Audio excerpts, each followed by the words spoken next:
আমরা এমন একটা সময়ে হাজির হয়েছি, আমাদের খুব ইচ্ছে ছিল বিজয়ের মাসে এই ছবিটা রিলিজ দেওয়ার। আমরা চাই বেশি সংখ্যক দর্শক এই সিনেমাটা দেখুক। স্টোরি টেলিং এর জায়গা থেকে আসলে তেমন কিছু আমরা ফিকশনাল কিছু দেখিনি।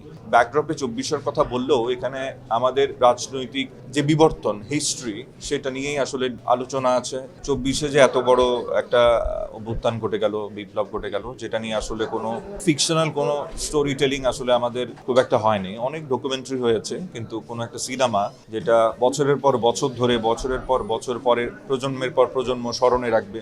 আমাদের দেশের সিনেমা যদি আপনি দেখেন, আমরা যদি 71-এর কথা বলি, দেখবেন জীবন থেকে নেওয়ার কথা আসে, ওরা 11 জন এই সিনেমার কথা আসে, এর চেয়ে আরো বেশ কিছু সিনেমার কথা আসে। কিন্তু 24-এর আন্দোলন নিয়ে যখন আমরা কথা বলবো ভবিষ্যতে, রেফারেন্স হিসেবে আমরা আসলে কি দেখাবো, সেই রেফারেন্সের ছবি আসলে তৈরি হয় নাই। অনেক ডকুমেন্টারি তৈরি হয়েছে, কিন্তু স্টোরি টেলিং এর জায়গা থেকে আসলে তেমন কিছু আমরা ফিকশনাল কিছু দেখিনি।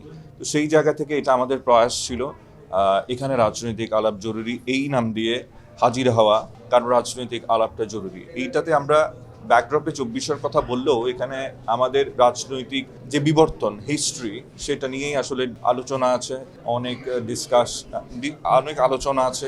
একমাত্র স্মার্ট সিটি বসুন্ধরা, আধুনিকতায় এক ধাপ এগিয়ে। অনেক কথা আছে, যেই আলাপগুলো আমাদের কখনো করা হয় না, সেই আলাপগুলো আছে। তার মধ্যে পরিবার আছে, পরিবারের গল্প আছে, ভাইয়ের গল্প আছে, অদ্ভুত কিছু চরিত্রের গল্প আছে। এটা নিয়ে এখানে রাজনৈতিক আলাপ জরুরি। আমরা এমন একটা সময়ে হাজির হয়েছি, আমাদের খুব ইচ্ছে ছিল বিজয়ের মাসে এই ছবিটা রিলিজ দেওয়ার। তো আমাদের সবচেয়ে যখন আমরা ছবি রিলিজ দিই, আমাদের সবচেয়ে বড় প্রত্যাশা থাকে আমরা সর্বোচ্চ সংখ্যক দর্শকের কাছে গিয়ে হাজির হব। এখন দেশের যেই পরিস্থিতি, আমরা শরীফ ওসমান হাদি মাত্র কিছুদিন আগে এই দুনিয়া ছেড়ে বিদায় নিলেন খুব মর্মান্তিক একটা হত্যাকাণ্ডের মধ্যে দিয়ে। তো এই শোক আমরা এখনো কাটিয়ে উঠতে পারিনি।